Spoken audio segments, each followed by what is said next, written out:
Right, we'll get into fallen angels and demons and what they are and what they're up to.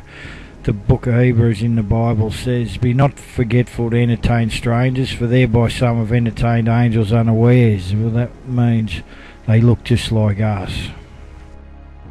In the book of Genesis, the first book of the Bible, chapter 6, it says that the sons of God saw the daughters of man, that they were fair, and they took them wives of all which they chose. Now the sons of God are the angels, the daughters of the man were the human women. In verse 4 it says, "There were giants in the earth in those days, and also after that, when the sons of God, the angels, came in unto the daughters of man, and they bare children to them. The same became mighty men which are of old, men of renown."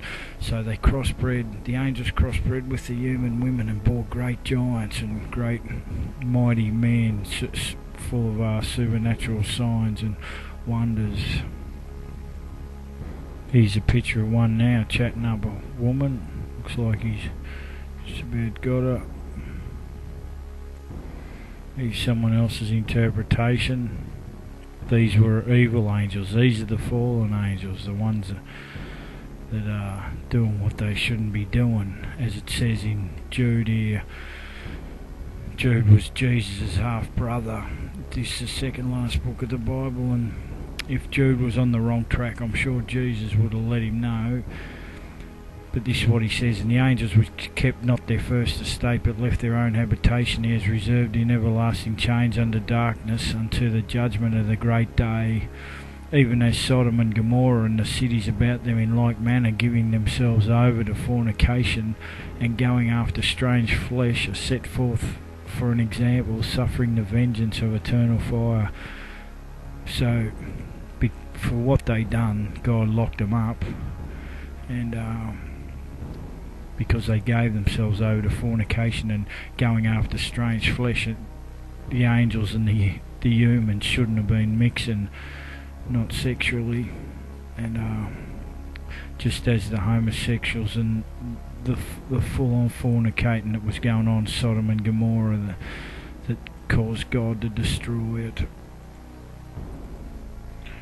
Right, in the book of Numbers, this is talking about when Moses sent the 10 spies in to spy out the promised land, and they came back freaked out, and they brought up an evil report of the land which they had searched unto the children of Israel, saying, "The land through which we have gone to search it is a land that eateth up the inhabitants thereof, and all the people that we saw in it are men of great stature. And there we saw the giants, the sons of Anak, which come of the giants, and we were in our own sight grasshoppers, and so we were in their sight." So they freaked right out. You got the story of David and Goliath, where Goliath was... Everyone knows the story. David, the little shepherd boy, conked him with a stone, fair in his noggin, and chopped his head off. Saved the day for Israel. Here's a bit about Goliath and his size.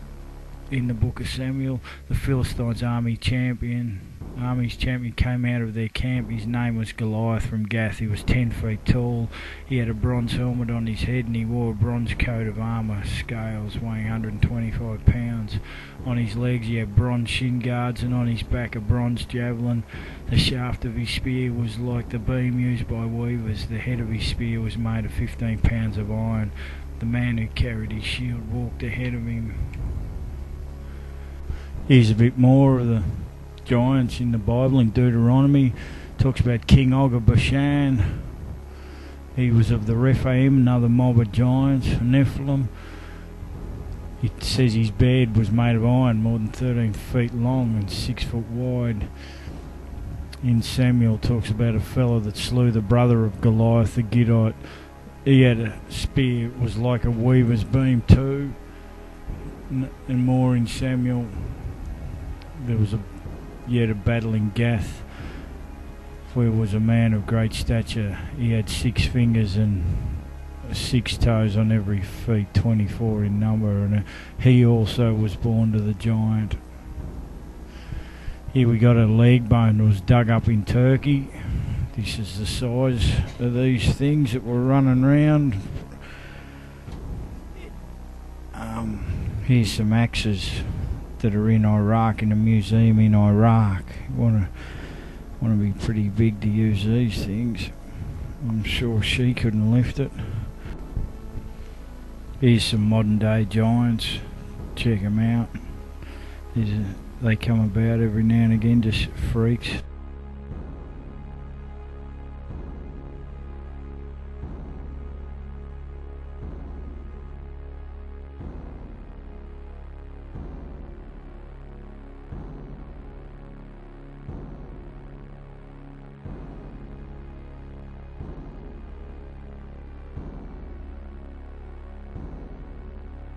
Here's one that was found in an Irish peat bog. It's 12 foot tall, see the train carriage behind it. The fella that found it took it on show and was showing it round Ireland everywhere, and then the bloke that owned the property he got it off, they had a blue over who actually owned it, and it went missing. Like everything else that backs up the Bible goes missing. Here's a bit of a thing here on the sizes. That's a 6 footer down the bottom left corner, up to 36 foot. They're digging up graves that are 6 and 7 metres tall. The Russians are in Saudi Arabia and they're finding them, and they found one, and this is a fake actually, but when they found it, this went round on the internet and saying this was the giant they found, but it's not, it's a fake. But this one here on the left, this is the picture, and on the right, I don't know if it's real or not, but the one on the left is. Right, if we go back to Genesis 6, where it says there were giants in the earth in those days, and also after that, when the sons of God came into the daughters of man, we go to the Hebrew meaning of giants. It's Nephilim, which means it's basically to fall in a great variety of applications. You've got cast down, out, die, divide, away, down, fugitive, words like this: lie down, perish, rot, slay, smite. A real bad word. That's what they call these crossbreeds between the angels and man, because they should never have been, and they're an abomination. They're an abomination in God's eyes. Then you've got these skulls here that are in South America. They're on display in museums. You can, they're out there, and they're pretty easy to come across, but you never hear of them because they're always sticking in your face stuff they dig up that say they're millions of years old, the missing link, and rah rah rah. But again, they won't support any evidence that backs the Bible. It goes missing.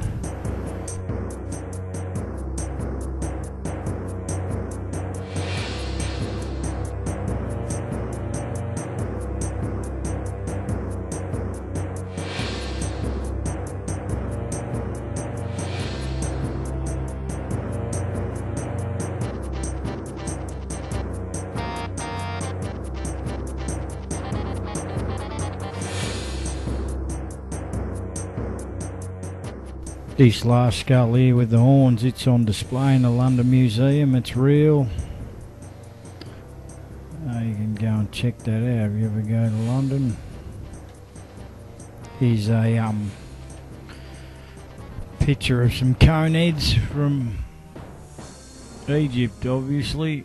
They got either humans, they're either giants with humans sitting on their lap, or they're just, it's a weird picture. I don't know what it means. You can check out any of this stuff. It's all easy to find. The hardest thing is because there's so much crap out there, discerning what's right and what's wrong. That's the hard bit. But I urge you to look into it yourself. Don't believe anything I'm saying. You check it out yourself, and then you'll know for sure. Here you got it, the pyramids, they're so freaky. You got the Great Pyramid of Giza, and this is what it says about the Great Pyramid of Giza. It intersects the 30th parallel, longitude and latitude. Each side is an equilateral triangle pointing exactly to true north, east, south and west within 0.001 of a degree. The length of each side at base is 365.2422 cubits, the exact length of a solar year including leap year. The slope rises 10 to 9. Every 10 foot you go up, you rise 9 foot. Height of the Great Pyramid multiplied by 10 to the power of 9 equals 91,840,000 miles. The distance from the Earth to the Sun. There's enough stone to build a wall from Sydney to Perth. It's the tallest structure for thousands of years. It's obvious it wasn't made by Egyptians running around their underpants, tapping away with little hammers and chisels. It's a bit more complicated than that.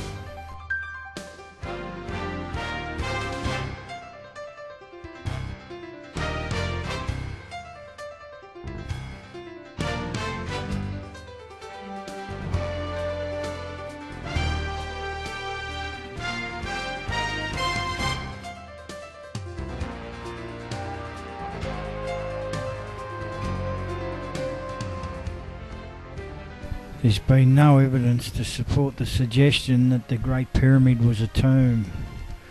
There's been watermarks found on the sides of the Great Pyramid at a level 400 feet higher than the Nile River is today, and deposits of sea salt were found inside the pyramid.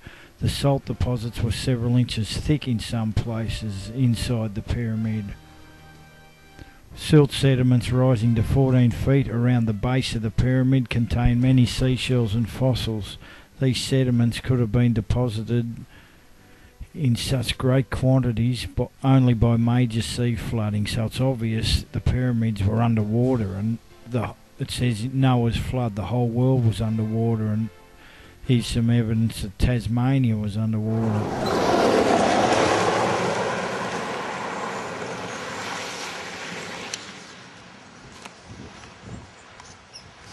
Here's I busted this open. Here's the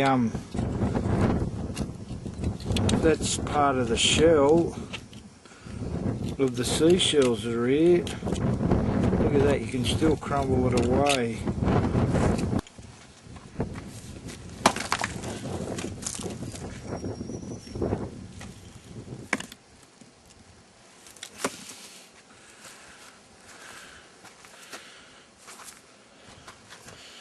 Here's a little one here.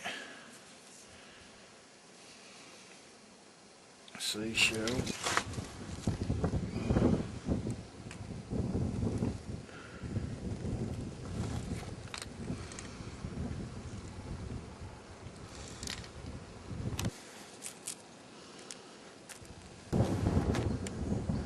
It runs all the way up right on the edge.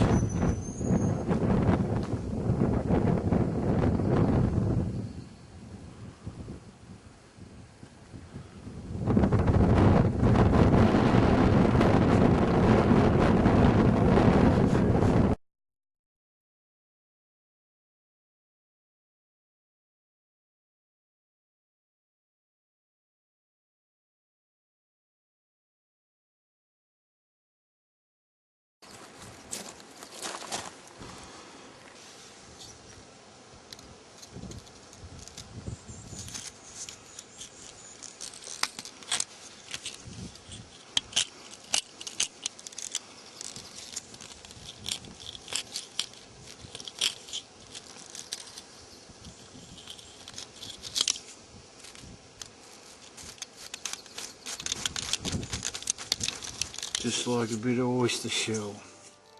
All that was filmed up the back of Ringarooma up behind Mount Victoria, about 600 metres above sea level in northeast Tasmania. Here we have a picture of the Sphinx. Looks like water erosion around it too. Another picture there. If the pyramids have been underwater, well, these things have been underwater too.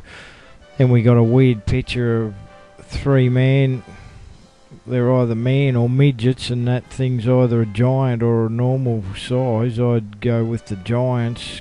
considering what we've been looking at. And check this out. This might open your eyes up a bit. This next thing's a stone. They found a Baalbek in Lebanon. It's over 1,000 tons, and there's nothing on this planet will lift anything 1,000 tons. The corner was sticking out. They uncovered it, and it's obviously man-made or giant-made, Nephilim-made, whatever you want to call it. Here's a temple over there, Baalbek. The next one, look at the size of the stones at the foundation of that, 800 tons. There's nothing that'll lift that sort of stuff. And then you see man's puny efforts on top there to try and patch up the wall. You even got a round one over there on the right. They must have got on the grog that day. I don't know what's going on there. Here's another picture of it. More of the foundation. These massive, massive, great stones that and they're so, neatly sort of stacked. Here's some more. No one knows how they got there, so you never hear about it. They just pump you full of whatever they want you to believe and just say, well, that's in the too hard basket, we won't worry about that. Just like the great statues at Easter Island. These things are massive and no one knows how they got there or what they're doing there. They're a mystery, and they just, just keep going to work, coming home, watching Home and Away, and then maybe if you're lucky you go to McDonald's for a Happy Meal. This is the way we're living our life, and we just